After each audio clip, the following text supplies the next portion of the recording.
بسم اللہ الرحمن الرحیم۔ پچھلی ویڈیو میں ہم نے یہ دو حروف پڑھ لیے تھے، ضا اور عین۔ آج کا ہمارا سبق یہ دو حروف ہے۔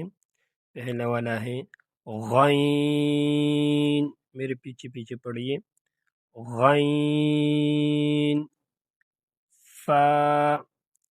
اچھا، اس کا مخرج یہ ہے، یعنی جہاں سے یہ حرف ادا ہوتا ہے تو یہ ادا ہوتا ہے اعلی حلق سے، یعنی حلق کے اوپر والے حصے سے، یعنی گلے کا وہ حصہ جو منہ کے قریب ہے۔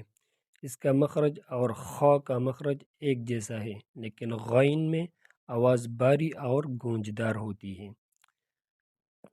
اور فا کا مخرج یہ ہے کہ جب نچلا ہونٹ اوپر والے سامنے دو دانتوں کو ہلکا سا چوتا ہے تو وہاں سے فا ادا ہوتا ہے۔